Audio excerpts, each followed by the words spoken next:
Welcome back. If you're just tuning in, you're watching us, Annie and Zamil, on this Monday afternoon, 3rd of February. Imagine, where has January gone? What did we do in January?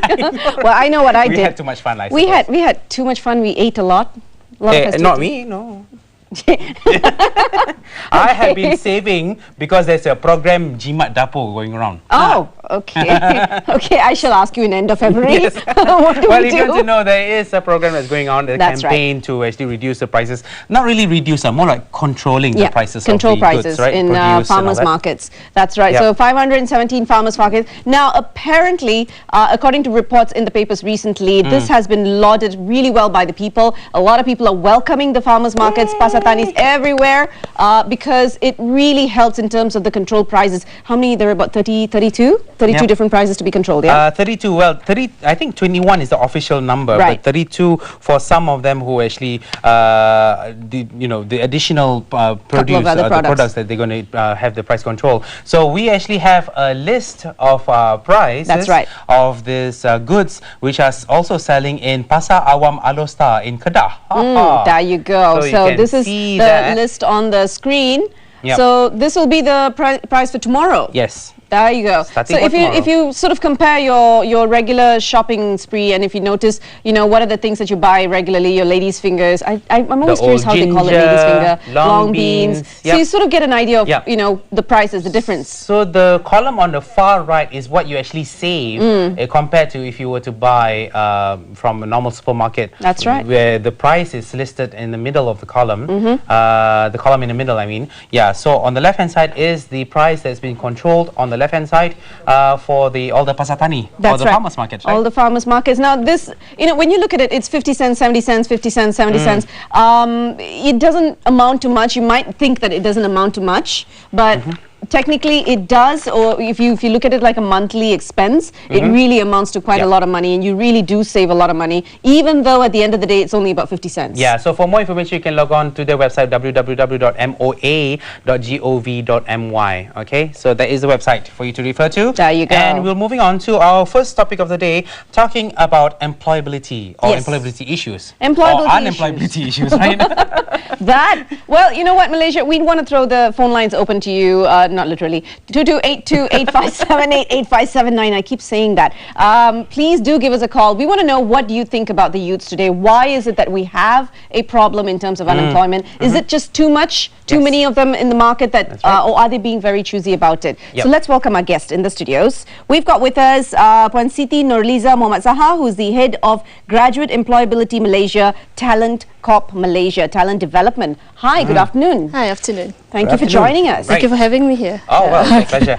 Maybe to, first off, maybe you can introduce us, what is TalentCorp Malaysia? What is it all about? Okay. Speaking of January, actually, we just celebrated our 3rd birthday on 6th of January. Oh, congratulations!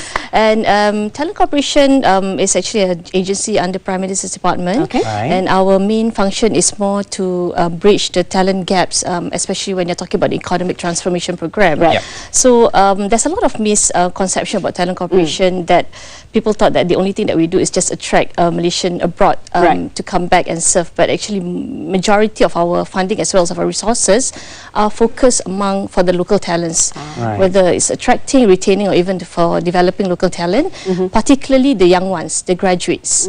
So there's a lot of programs that we do in collaboration with a lot of agencies, even employers, universities, and a lot of other stakeholders in terms of trying to nurture and also develop our talents here in Malaysia. Right. So you are also here to tell us more about the job fair that's coming up soon, but more on that later. Tell us about the unemployment issue. Is it really a major issue here in Malaysia? Yeah.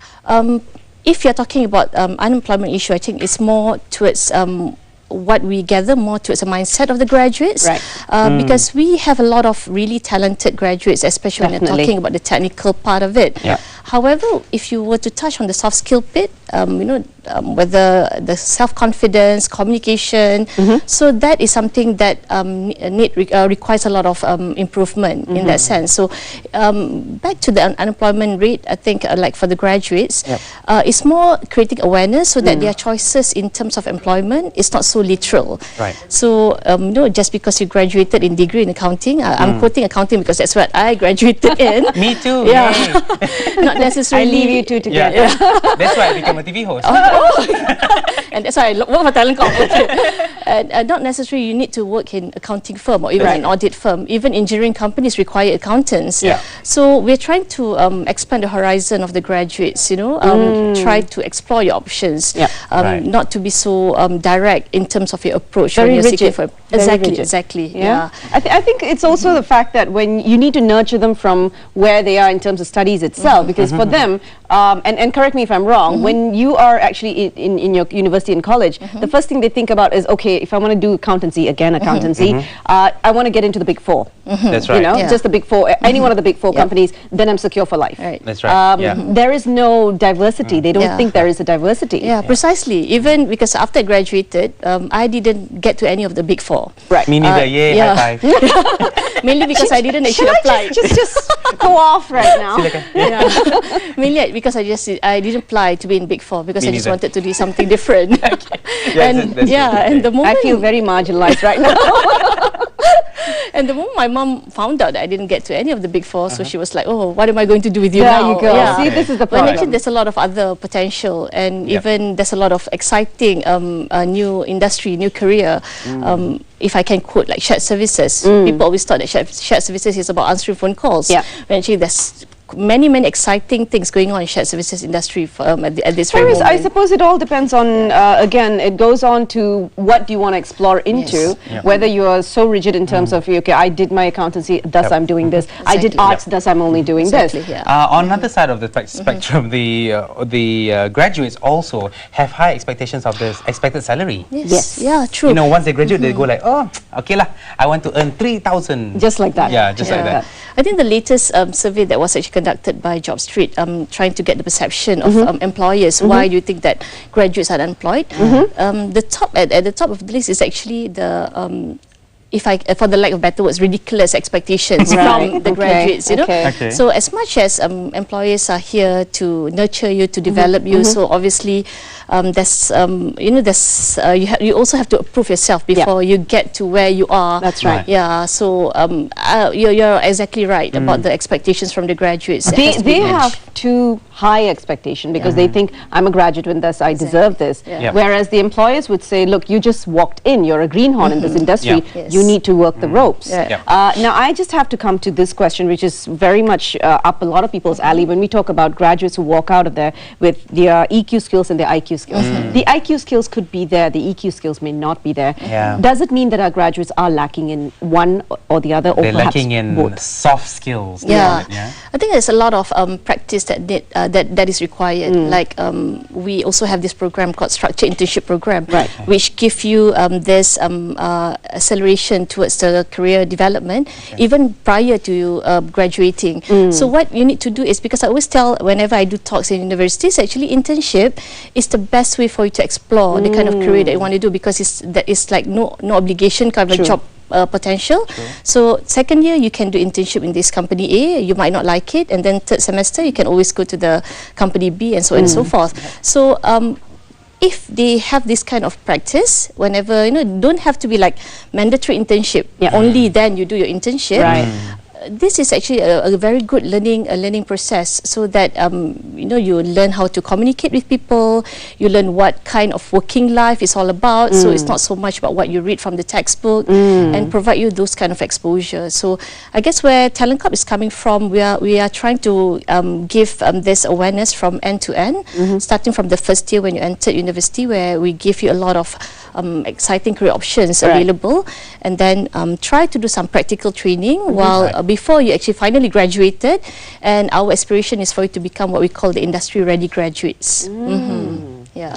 It's quite interesting because I personally learned accountancy, but I didn't like it. I mean, I didn't pursue to become an accountant. I know, I always thought that your mom it's just watching you a today, right? stepping stone. Yeah, she knows.